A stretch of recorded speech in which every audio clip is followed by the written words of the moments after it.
Hola, ¿qué cuentas? A ver, deja de hacer lo que estás haciendo y préstame atención. Vamos a ver qué tan hábil eres para resolver los acertijos matemáticos. Ok, veamos. Pon atención, ¿eh? Escucha. Hay 2 padres y 2 hijos, pero solo hay 3 personas. ¿Cómo es esto posible? Elemental, el abuelo, el padre y el hijo. De acuerdo. Reconozco que te lo puse muy fácil. A ver, vamos a ver este otro. A ver. ¿Cuántas bolas de 10 centímetros de diámetro pueden introducirse en una caja vacía de 100 centímetros de largo? Pues solo una, mi querida Mara. O sea, en cuanto se mete la primera bola, la caja ya no está vacía. Uy, está bien, no te puede impresionar hoy, pero bueno. Como bien sabes, el pensamiento lógico-matemático está relacionado con la habilidad de trabajar y pensar en términos de números, y para eso te pintas solo.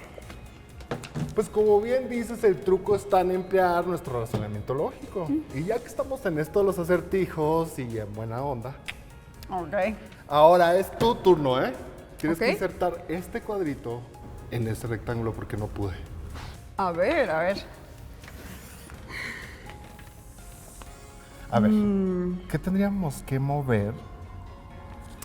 Vamos a para- recorrer. Es- A ver, voy a intentar esto. Si lo pones ahí tendrías que bajar, pero entonces tendríamos que moverlos de las diagonales. Sí, a ver, este es la misma medida. ¿Pero esto qué es la misma? Sí, mira. Aquí. Elemental. Este acertijo es muy parecido al acertijo del chocolate infinito, que por cierto se hizo viral en las redes sociales, ¿eh? Solo se reagrupan las piezas para hacer encajar esta pequeñita de aquí. Oye, ¿No? muy bien hecho, ¿eh? Oye, eres muy buena para esto, me encanta. Más Ahora, o menos. reto número 2. Ay, Tienes que insertar este ahora en este rectángulo. no, caray. A ver. A ver, recuerda, es un acertijo geométrico, hay que emplear la lógica. ¿Podríamos cambiarla de lugar? No. Movimiento de diagonales, ¿dónde la puedes poner? Ahí. A ver si hiciera yo esto. No. No. A ver, si movemos eso se tendría que recorrer. Sí. No sé O qué a se te lo ocurre. mejor. Regresa. No. Si empujamos, A fuerza tiene que ser una de diagonales, ¿no? sí, para que se pueda deslizar. A ver, vamos a intentar esta. Esa cabe perfecta ahí. Y esta quedará en la medida. Y ya, mira, lo Sí. deslizaste, queda un hueco de 2. Bien, Mara. Soy brillante. Oye, pero ¿ya viste? Que encaja perfecto en el marco. Exacto. Wow. No existe truco, ¿eh? Solo que con las 7 piezas logramos cubrir el área total del marco. Sí, claro. Este acertijo también es una ilusión óptica. Ahora te invito a realizar un experimento sobre el chocolate infinito, los acertijos geométricos y las ilusiones ópticas. ¡Qué rico! Uy, sí. A ver, cuéntame, ¿qué vamos a hacer hoy? Vamos a hacer el truco del chocolate infinito y demostrar cómo una ilusión óptica nos puede hacer creer que todo sigue igual. Una vez más podemos decir que en las matemáticas, como en la vida, las apariencias engañan. Sí. Lo que hubiera dado yo en mi infancia por haber hecho este truco. Imagínate comerme un pedacito y hacerle creerle a los demás que estaba intacto. Claro, aparentemente quedaría igual. Así que hoy vamos a comprobar cómo es posible esto y de paso vamos a cumplir ese sueño tuyo de la infancia, ¿va? ¡Qué rico! ¡Excelente! Pues manos a la obra, ¿eh? A ver, para este ejercicio necesitamos una tableta de chocolate de 6 por 4 cuadritos. Ahora, en la tercera columna de los cuadritos de nuestra tableta, vamos a realizar un corte en diagonal. Muy bien. El reto es que el corte quede lo más limpio posible para apreciar bien el truco.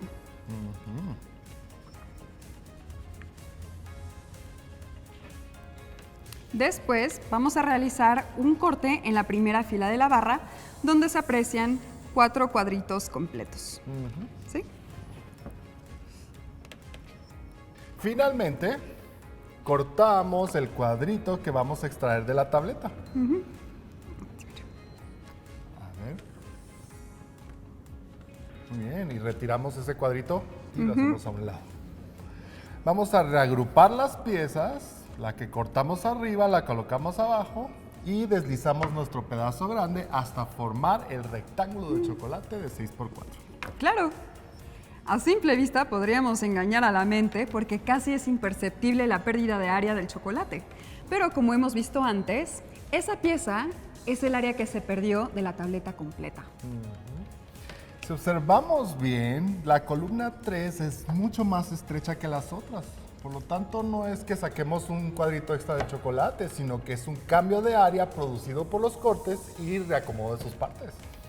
Por lo tanto, no hay magia y no hay chocolate infinito. Así es, se trata de una ilusión visual. Bueno, pues para que cumplas tu sueño de la infancia, te voy a dejar comer este pedacito de rico chocolate. Ay, qué rico. Y yo me quedo con mi tableta aparente de 6x4. Bye bye. ¿Por? Hoy estamos con un chef, el chef José Lulo Ubaldo, que es de la Universidad del Claustro de Sor Juana. ¿Qué tal, chef? Bienvenido al programa. ¿Qué tal, Dimara? Mucho gusto. Pues soy licenciado en gastronomía y actualmente colaboro en la Universidad del Claustro de Sor Juana en el Centro de Investigación y Capacitación en Gastronomía. Es un gusto para nosotros tenerlo aquí. ¿Nos podría hablar hoy acerca del chocolate? ¿Cómo es que se hace una barra de chocolate? Muy bien. Para la barra de chocolate, estamos hablando de un chocolate macizo, existen diferentes métodos, ¿correcto? Uno, el más sencillo, por así decirlo, es a través del microondas. Para eso, pues necesitamos una estación de trabajo idónea. La temperatura promedio que debemos de tener en el medio ambiente será de 14 a 18 grados centígrados. Vamos a necesitar también pues, una mesa de trabajo, puede ser de superficie de acero inoxidable o de granito, mármol. También vamos a necesitar ciertos utensilios.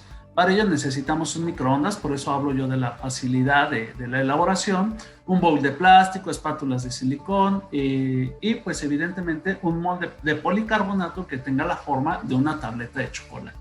¿Correcto? Como materia prima, pues ya es según la elección. Podemos utilizar chocolate oscuro, chocolate de leche o chocolate blanco. El procedimiento es muy sencillo. Vamos a precristalizar el chocolate. ¿Qué quiere decir eso? Que lo vamos a fundir, pero cada uno de ellos se maneja a diferentes temperaturas. ¿Cómo lo vamos a fundir? Pues dentro del bowl de plástico, en el microondas, en lapsos de 30 segundos. Y cada vez vamos a remover con una espátula de silicón. Cada vez que sacamos del microondas, removemos, tomamos temperatura con un termómetro, es importante tenerlo, ya sea de aguja digital o infrarrojo. Y la temperatura ideal, vamos a suponer que estamos trabajando con chocolate oscuro. La temperatura ideal a la cual debe de llegar para poder elaborarse la tableta debe de ser de 31 a 32 grados centígrados. Y una vez que alcanzamos esa temperatura, entonces el chocolate lo vamos a vaciar en el molde. Retiramos el exceso y entonces ya viene lo que es la cristalización del chocolate. Cuando estuvo fundido y fluido se le llama precristalización.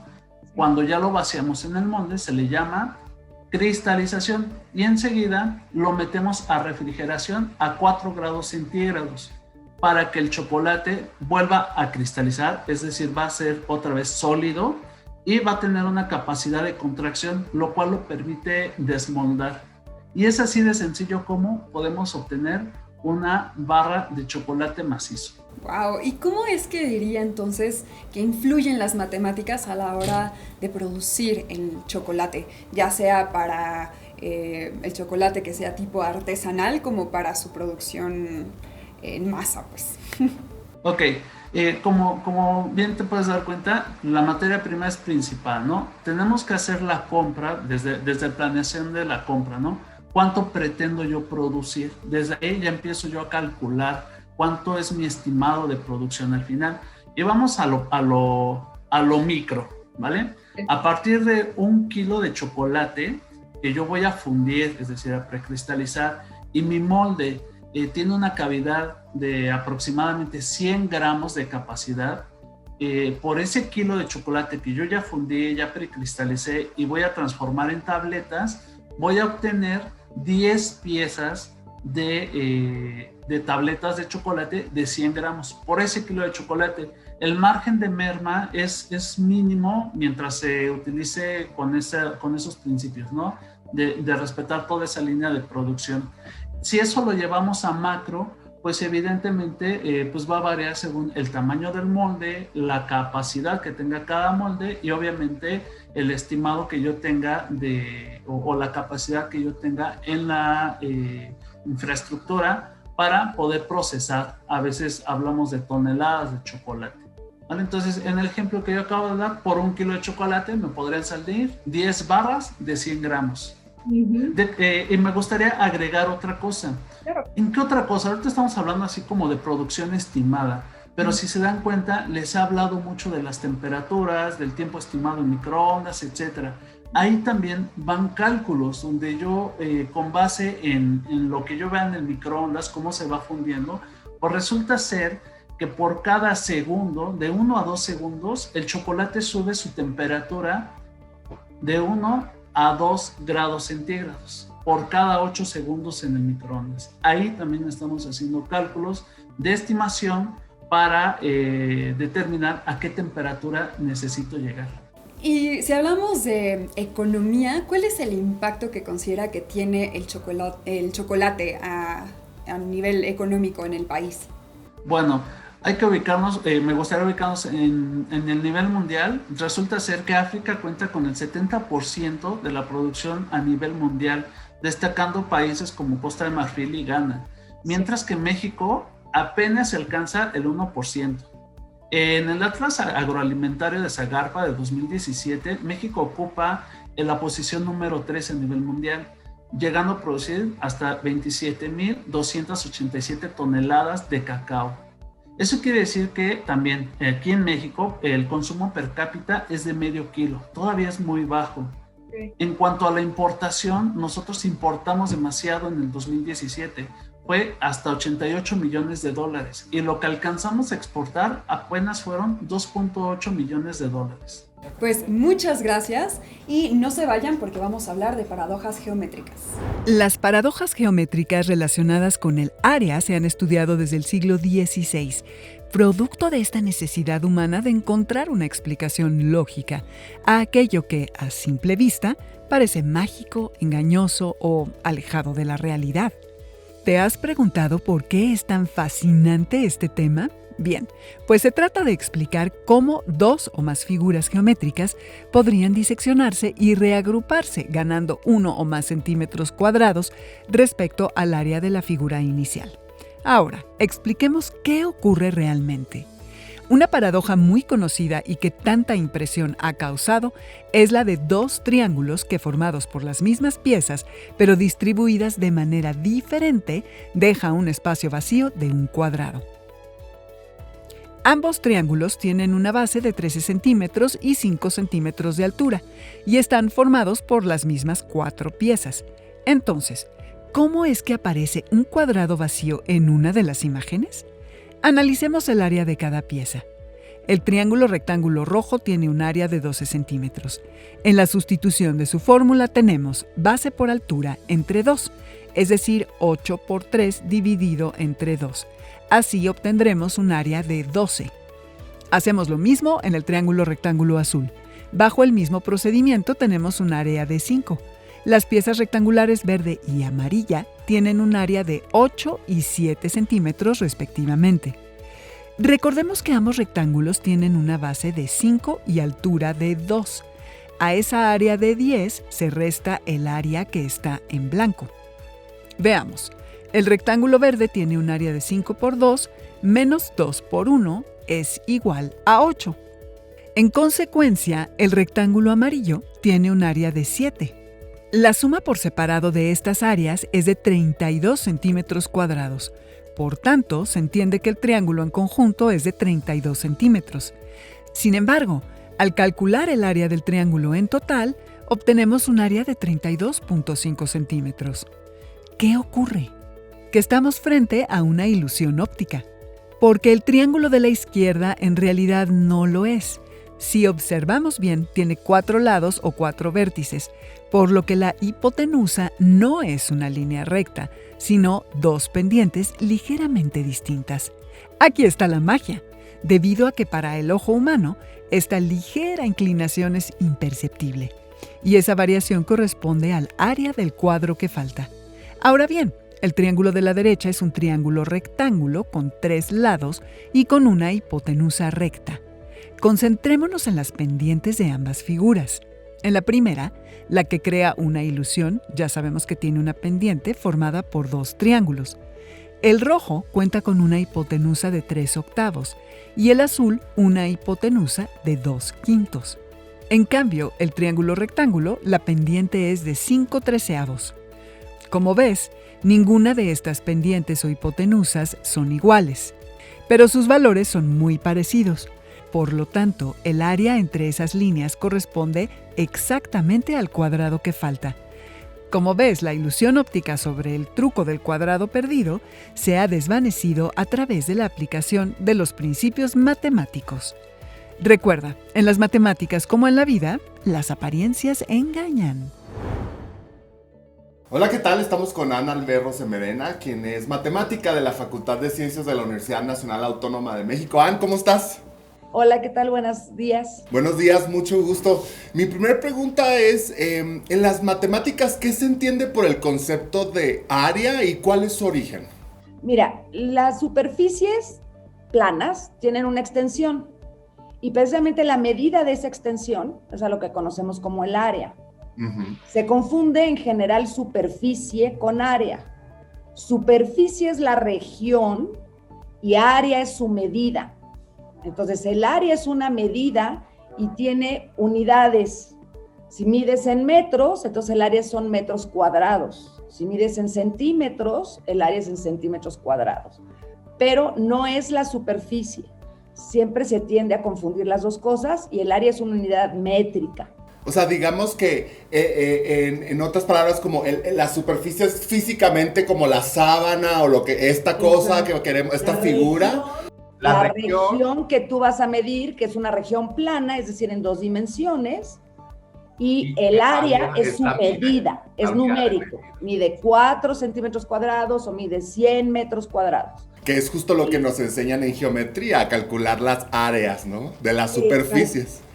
Pero en general, fíjate qué bueno que lo mencionas, en geometría son áreas de figuras, ¿no? Figuras que tienen líneas rectas, el triángulo, el rectángulo, el cuadrado y los polígonos.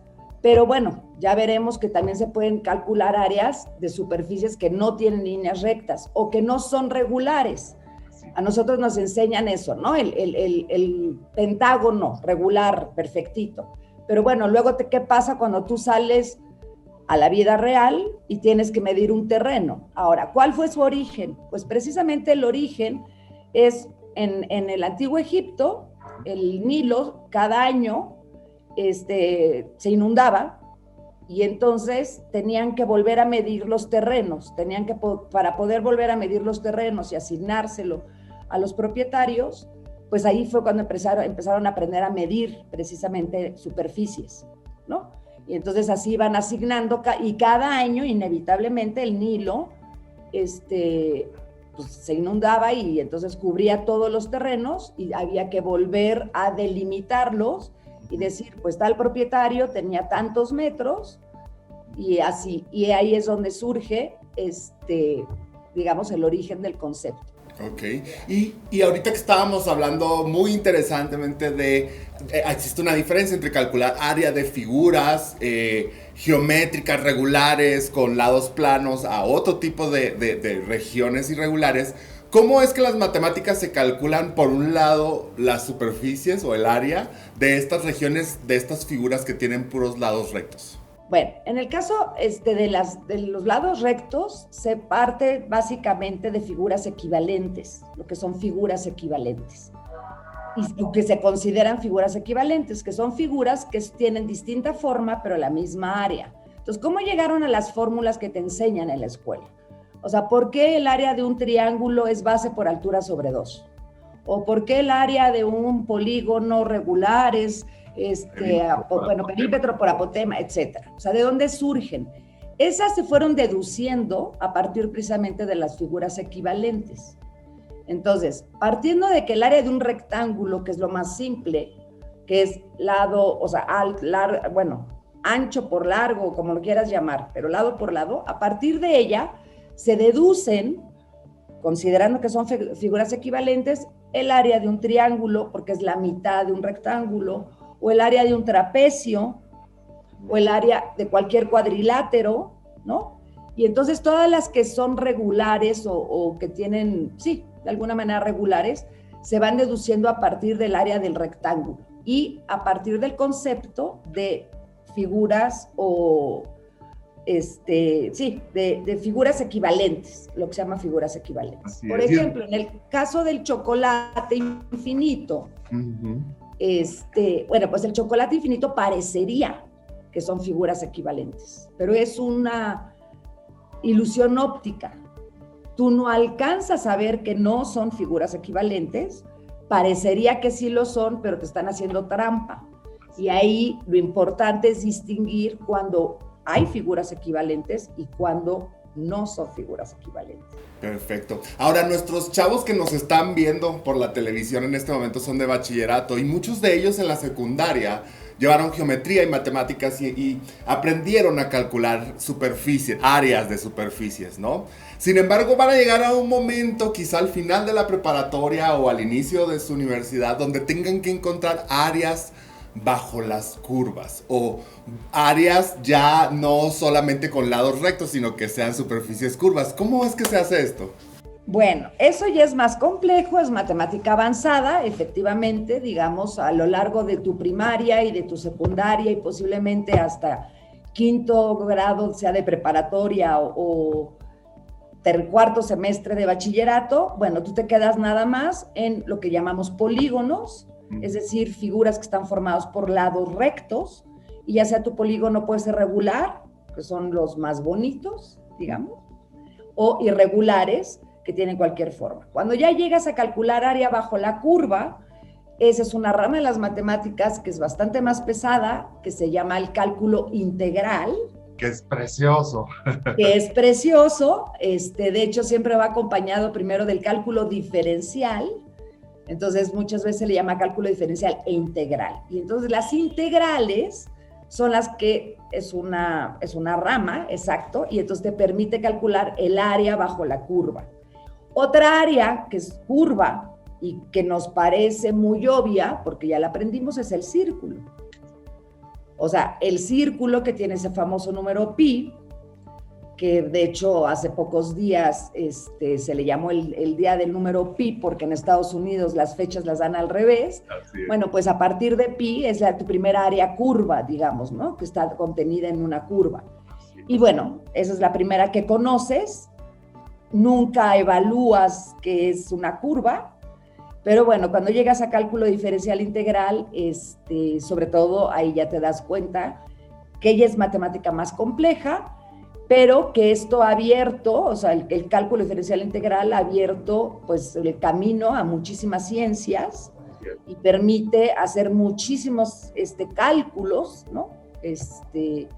Que bueno, les agradecemos a Newton, a Leibniz haberlo descubierto y no sé si todos los chicos lo agradezcan, pero los matemáticos sí. Y estoy seguro que los chicos lo van a agradecer también, así como te agradecemos a ti el hecho de que hayas estado con nosotros en nuestro programa. Qué bonita entrevista, qué padre lo que nos compartes. Ana, muchas gracias y nosotros continuamos en Jóvenes en TV. ¿Qué temas tan fascinantes vemos en este espacio maravilloso dedicado al pensamiento matemático, no? Sin duda ha representado un desafío lógico y matemático y quizá por ello existe una gran variedad de rompecabezas en los que se aplica la teoría del chocolate infinito. Esa es la maravilla de los acertijos matemáticos, que algunos son fáciles de resolver y otros pueden hacerte estallar la cabeza. Sin embargo, todos los problemas tienen solución, ¿eh? Y no solo hablo de matemáticas, solo es cuestión de pensar un poco, aplicar la lógica y los principios matemáticos. Ya nos vamos, no sin antes recordarles que participen con Jóvenes en TV, un espacio de reflexión y construcción de conocimiento. Participen en nuestras redes sociales y díganos qué les pareció el programa de hoy. Mándenos fotos si encuentran otros rompecabezas geométricos y cuéntenos cómo es que resolvieron el acertijo del cuadrado perdido. Hasta la próxima. Hasta la próxima, adiós.